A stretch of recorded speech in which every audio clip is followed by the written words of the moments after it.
Hello, hello, hello. Good evening. Good Good evening, evening. sis. How was your week? I had a rough day today. I did Today and too. kind of like towards the end yesterday. Yeah, I had a Yeah. couple rough days myself this week. Hello, hello, everyone. Understanding widows, it's that time. Just kind of want to touch base with you guys this evening. So last week we went through and we talked about acceptance. Um, so this week let's try to very briefly touch on denial. And And depression. depression and where you kind of go with the grief. By the way, too, we are still getting a lot of feedback where people are really, really reaching out to us to let us know that this is really helping some folks, and we're very, very happy about that. We're once again, we're just speaking from our hearts. That's all we're doing. But moving forward, so let's talk about the denial of the grief, of how I go through the denial or went through denial, shall I say, and then we'll allow Danielle to do the same. The denial of the grief can be something. It can be very, very, very, very beyond painful. The one thing that I realize with the denial is there's one or two things that can happen. You can either lose weight or you can gain weight. You can either not eat or you will eat. You can either not drink or you will drink. Um, but there's another battle in there where sometimes you feel that if you decide to drink a glass of wine in the evening, you drink another glass of wine in the evening, and you drink another glass of wine when you're by yourself, when you're alone. You drink wine, or you drink something. A lot of people find that when they're intoxicated, it makes them feel better for the time being, or it's removing the hurt that you have in your heart. Not true. Um, I had my battle of going through that where I found that I would stick a bottle of wine in the freezer when I'd come in from work sometimes, and then I pour one glass, and I pour a second glass, and I pour a third glass, and I'm like, wow, I drank this whole bottle of wine all by myself. Trying to escape the hurt, trying to escape the pain or whatnot. It didn't work. I was gonna say, did you find that it worked or did it make it worse? It It made you actually feel your feelings more. it actually makes you feel your feelings more, and that's exactly true. Whether it be you losing a spouse or a mom or a dad or a child or anyone. Um, so the other thing that I found and that I still battle with is sleeping. I have not slept a complete night through since December 29 of 21 when Chris first got sick. I don't wake up as often, but at some point in time, I had severe insomnia. I could not sleep. I mean, it was like I would be so tired, but I just couldn't sleep.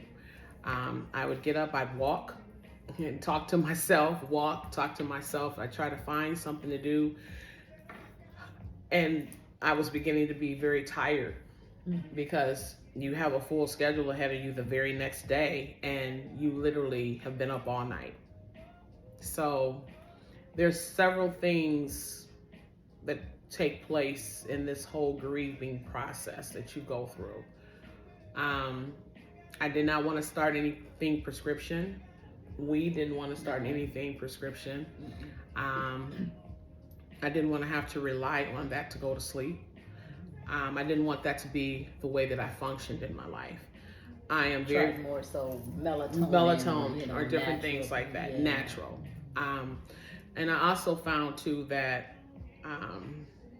eating was kind of weird. It was like some days you wanted to eat, some days you felt like you wanted to overeat, some days you felt like you didn't want to eat at all, because you really didn't know what you were feeling. You were trying to figure it out. Now with me, I can't say that I ever had any issues with eating. I never lost my appetite. No. Which, Yeah. And it is true that some people do, but that wasn't an issue of mine. And I don't think I so much, I can't say about the denial, I didn't want it to be. So I guess that is a form of denial. It just wasn't, as intense. Like I said, I think it was just because of, the whole process. I had a longer process of going through it than what you did. Mine, it was quick in my eyes and in my heart. But at the same time, it was, over a year's time, whereas yours went a month's time. So that's where, like I said, my acceptance came in. And so, as far as denying that it happened, I would have dreams, of him that seemed so real. And then you wake up and you're expecting them to be there, and then they're not. I think my biggest fear was being afraid that I was going to go into a depression. That was a fear of mine. My daughter, she would always tell me, Mom, you're not depressed. You're not depressed. Because we would have conversations. But that was such a big fear of mine. I was always thinking that I would get so far into my sadness that I wouldn't be able to pull myself out of it. And I think because of that, I avoided acknowledging that I was going through my grief. And so I thank God because I had such a good support system. My friends, family, my kids, they really were there. Even, in the beginning where everybody's there, when it first happens, everybody's there. And it gets gets quiet. It gets really quiet too, because you have so many people around you when you lose your loved one, your husband or whatnot, that your mind draws a fog. Like you literally have to, people will say, oh, I stopped by your house and such, and it's like, I don't even remember. It's like, I could tell you people that I had conversations with and people that I talked to, but there was just so much going on, so much going on with the arrangements and, my family and my daughter and them taking care of the obituary, and because I couldn't do it, it was just a lot going on with that. So trying to remember everything, even to this day, I have like a fog. Like I said, it's the craziest thing because you think back, like I think back 2 years ago. I think back from the moment it happened up until now. And I had a conversation with myself just yesterday because, no one understands what it is you exactly need to do when you've never been through it. You've got so many things to do. And I think that the first few days or maybe 5 days, you go into business mode. There's just so much to be done. You're back and forth to the funeral home. You're back and forth to the cemetery. It's so much to be done. And there are things that need to be done that only you can do. And then after all the funeral is done, you have the mental, the physical, and then the financial aspect of taking care of things that your spouse was used to taking care of. And just going through that whole thing, So for me, I'm very grateful that I'm business savvy and that I'm organized, and so is Danielle. But there are some people that just possibly can't figure it out or don't even know what to do. Nowhere to begin. And I had a very good support system, and I still do. But the smoke has kind of cleared. It's like people go back to their lives, and you can call them and you can reach out to them if you need them. But I would say that there's someone around me that have lost someone so very close to them that is grieving. I have a lot of people that are around me that have lost either their mom, their dad, a sibling. There's a lot. And a lot of people kind of go into hiding a little bit with grief. I did it for the first year. But I feel now that I'm at a place in my life with my grief where I want to help someone else as much as I can. I'm not completely healed. I don't know if that part of my heart ever will be healed. It's like, it's almost like a part of my heart was buried with Chris. And I think that's why it's so important, what we're doing. From my perspective, because I had a very good support system, and I realized how important that is. Because you feel yourself going into this deep dark hole, but because of the support system that I had, they did not allow me to do so. I had like I said, my friends, my family that stayed after the smoke cleared. They were still there for me. And so they didn't allow me to dive deep into that dark hole that I sometimes felt myself going into. It's like, nope, they were calling, knocking, picking me up, let's go do this, let's go do that. And so that's why I felt, when I found out about you, it's like, I know what it's like. I know the true meaning of having someone there to be persistent in pulling you out of that hole. You need it. And the thing about it is, so going through my counseling sessions, because a lot of people shy away from counseling. I didn't. I took full advantage of it. I had counseling every day for the first 3 months almost. It was very detrimental to me that I do so. I figured out the one feeling that I was battling with, which was considered widow's guilt, where it's a part of you. You know that you have to move on with your life, but you feel that you shouldn't, simply because your better half, your soulmate, your lover, your forever best friend is gone. And you're like, how can I start having a good time again? How can I start enjoying the things that God blessed him and I with, and he's no longer here to enjoy it with me? I had this guilt in my spirit and on my heart that I just didn't know what to do with it. And I'm like, I felt that every time I pulled out of my garage that I was doing, if I got ready to do something, that how can I be having to try to think about having fun or getting back to somewhat of a normal life when my husband is buried at the cemetery. You start to just think these things, and that was a very, very hard conquer for me to go through that, because it just didn't seem fair, and it still doesn't seem fair. But then I had to focus on conversations that him and I had. We had conversations.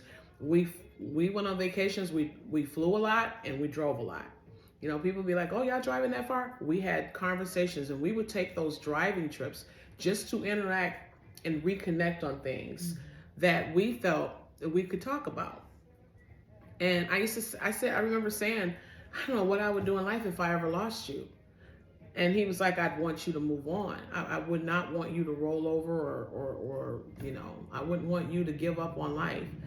And it was just general conversation. And I would say, you mean tell me you could just go on with your life? He was like, well, wouldn't you want me to? So it's so crazy how it makes you feel with that guilt. But that guilt then turns into denial. So it blends into one. You've got the guilt of moving on, and you've got the denial that your loved one is gone. And how can I enjoy life and they can't? And how am I supposed to do these things? And at 55, he's gone at that time. And you feel like if you're enjoying life, you even question yourself, did I really love him? If I can start enjoying life already, if I feel like I'm okay enough to enjoy life, did I really love him? And we know we did. Yeah. Without a shadow of a doubt, we know we did still love him. Yeah. And it's like, then you get to a point where you're like, okay, if I loved him, then I would definitely want to do what he would want me to do. And his dying wish was that I found someone else, and I'm like, that's the last thing on my mind. You're laying here leaving me, and this is the conversation you want to have right now, but because he loved me so much, he wanted me to be happy. He wanted me to still live that full life, that we always talked about. And so, but it's hard to feel like you can go on when they can't. It's when I tell you it's a guilt, it's a scary guilt, because it's a gut-wrenching guilt. It's not only in your heart, but it's in your spirit, it's in your soul, it's around you.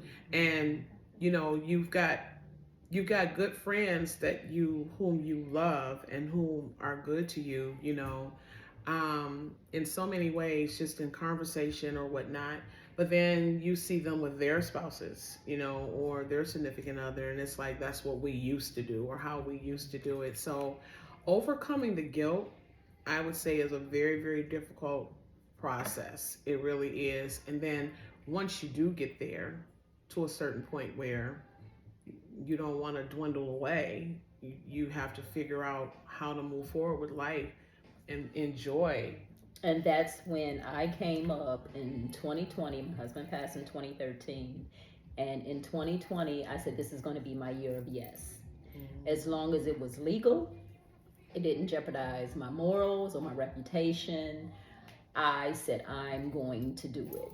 Mm-hmm. I was finally ready to try to start living again, because I didn't socialize. Mm-hmm. I didn't go places that I was invited to. Mm-hmm. It was, if it wasn't at my parents' house, mm-hmm, or one of my siblings' homes, that was it for me. But I came up with the year of yes, and I started to do things. If someone asked me or invited me somewhere, I'm gonna do it. I'm gonna do it.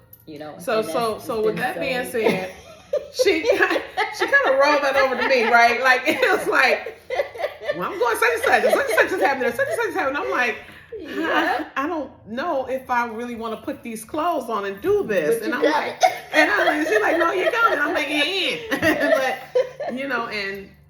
and so we've been moving forward ever since. But for those people and our friends that have reached out to us quietly, we would never ever display anyone unless, of course, you ask to be displayed. But we just want to tell you it's okay. We appreciate you reaching out to us and asking us questions and even letting us know that we're helping so many people. We are finding people we didn't even realize that we were helping. We're helping so many people. Was going through something. Yeah. And I get inboxes from people, very humbly, I must say, that I have had inboxes come my way, and people have told me that Chris and I, the relationship that we share with one another through pictures and traveling, and the healthy relationship that we had, that we actually saved their marriage. And you don't realize people are actually watching. And I knew that some people would say, God, you guys' team is just amazing. You team here is, whatever. But I did not realize that people were watching us that closely, to the point where it was actually helping them, engage more with one another, their marriage or whatnot. And I mean, it's very, I won't say shocking, but for him, if he was here, it would be, because he was, like I said, very, very quiet, moved very silent. We did and interacted with one another because that's what we wanted to do, and I treasure all those memories. I was just looking through some photos the other night. I had a really bad night again. You never know when they're coming. You just have to kind of battle with them and deal with them and kind of figure it out. And sometimes photos help me. And I went through our photos from when we went on the Fab Fit cruise in 13 and 15, I think it was. And of course, I was sick on both cruises, but looking at so many of the photos and going through just different vacations. So how long did it actually take you to start being able to look at the photos? A while. Comfortably. It took me a while. I would look at only his photos. I wouldn't look at our photos together. I would look at photos that I had of him, like, trying to figure out a reel. But then I realized that there weren't a lot because we took so many photos together. Mm-hmm. We was always in the camera, cheese. So I didn't really, we've got a lot of photos with one another. Just, pretty much I've traveled pretty much all around the world, and I'm very grateful for that. But outside of that, tonight, we want you to kind of do some homework on your journey. We want you to, this week we've talked about denial. Last week we talked about acceptance. We've talked about the guilt. Each time we talk, we want to talk about something that you're feeling with your grief, and some pain the pain is awful. It is really awful. Sometimes that pain hits your heart in moments that you don't even expect. You can be driving in your car. I've been driving in my car and have stopped at a light and have had people beckon to me to let my window down to ask me if I was okay, because these tears just start flowing, and you're like, but you don't even care when people are looking at you because you're cleansing your soul. You're letting yourself You're letting do yourself what it is it needs to that do. needs to be done. Exactly. So with grief at any point in time, if if you're shedding tears regularly, if you're not sleeping, if you're overeating, if you're not eating, if you've lost weight, if you've gained weight, we've got so many people in this world watching everybody and what they look like. Uh, wow, she's done this or she's done that. Take care of yourself. Block out who's viewing you, because they don't understand This grief. is your journey. This is your journey. So Your grief. Your grief. It's your grief. It's our grief. So I've not really always cared about what people think about what I look like. I know what I look like. When it's time for me to look like I want to look, I'm going to look the way I want to look. But at the end of the day, it's just one of those things where you've got to dig deep in your soul and you've got to understand what it is for you. Not everybody mean you well. It's unfortunate, but it's the truth. People don't understand if they've never been through it. There are some people that grief, what is that? They lose people on a regular and it don't move them. I don't know how, but it happens that way. But for Danielle and I, get numb to it, you get numb. Yeah. You can get numb to it. You can grow numb to it. So we just want people tonight, this evening, shall I say, to understand what it is and the pain that you feel, and understand that it's okay. It's okay. You won't always escape it, but what you can do, find that self-therapy for you. Don't shy away from counseling. So many people in our African American world, you say the word counseling and everybody think that it means you're crazy, or you know, it's such an immature thought on counseling. And I was very grateful for counseling. It helps me tremendously to go to counseling. You know, you've got programs through your job where things are anonymous. You know, where it won't even cost you anything. You know, go to your EAP. You know, reach out to your EAP through your company, and you know, and go to Harbor Behavior. They've got nice, good counselors, men, women. You know, so I work there. Yeah, I used to work there. Yeah, I'm very grateful for Harbor. So, you know, once again, this is the journey. Each week we're going to come on and we're going to talk about our journey. Like I tell you guys all the time, this is different for me. I'm opening up about how my grief and what it is, how my grief is for me and what it's about. And it's a therapy for me. It really is, because I'm helping someone. Many people don't know all of who. Some people, like I said, have reached out, some haven't. But the fact that I'm helping someone, these videos that we do could actually save someone's life. Yes. Literally. Yeah. And we may never know. We don't, if you don't want us to know, we're fine with that. But we're doing this and we're speaking from our hearts of hurt. We're speaking from our hearts of healing. And we're speaking from our day-to-day journey. And just because we're talking about it, don't mean that we're there. Yeah, you know, we laugh, we joke, but it's there. And, you know, it's a daily battle. You think, like for me, you know, it's been 11 years. You know, some people may say, oh, you know, don't think grief lasts that long. But it does. I don't think we're, like I said before, you know, we're never actually healed of it. We just get to be in a better place than what we were initially. Like I said, your support system is so important.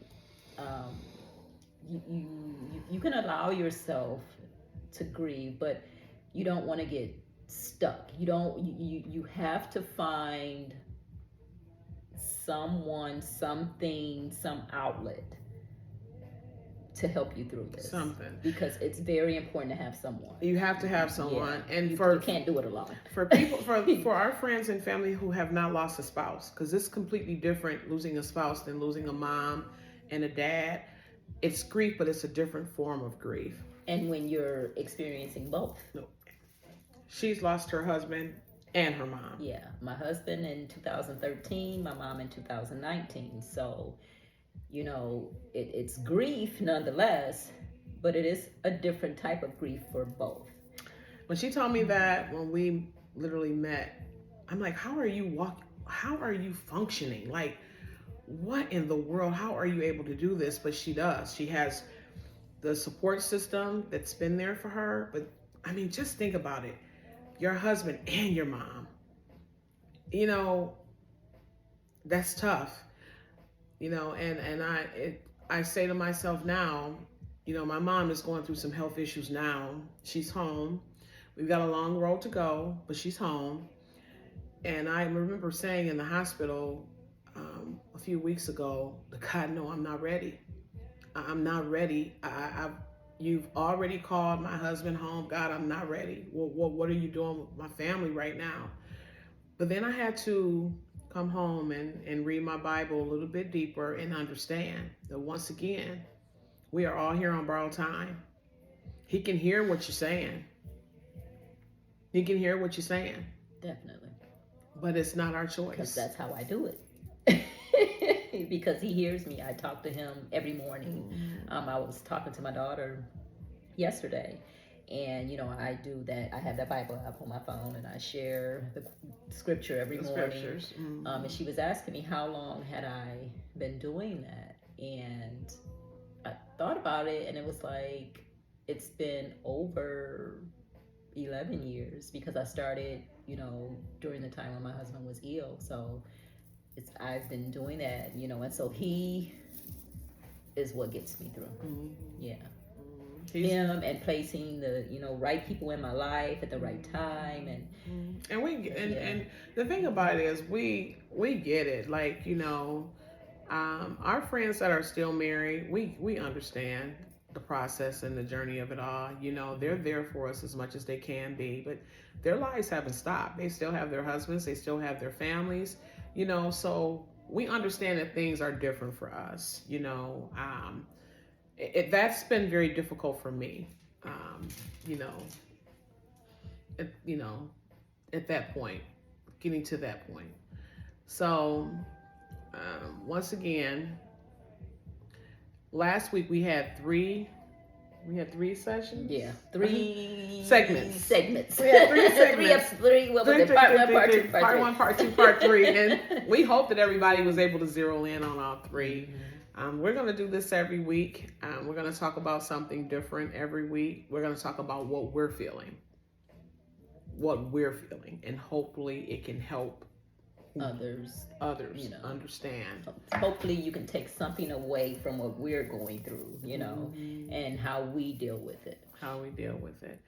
But just because you see us smiling and making the best of what we can, that's just what we're doing. That's what we're doing. And making the best of what we can. That's exactly what we're doing. That's trying to move forward, you know, whatever. Wanting to here's what you can't do. You want to push the process forward, and you want to move the time and thinking that it's gonna make a difference. It doesn't. You just have to do that one day at a time. So once again, Understanding Widows. We thank you. We appreciate you guys. Hoping you listen again and take something away from it. Take something away from it. And like I said, reach out to us, inbox us. We've got a Gmail account. We've got a Facebook page. We've got an Instagram account. Understanding Widows at gmail.com. Yeah, reach out to us. Understanding Widows on Instagram and Facebook. Yeah, reach out to us. Once again, we're out of my home tonight. Getting ready to go get some dinner. Yep. And a cocktail. And share some laughs. So, love ya. Love y'all. Talk to you soon.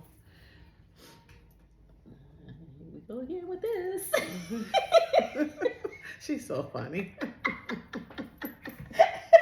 We're not professionals, but she's so funny. We're not.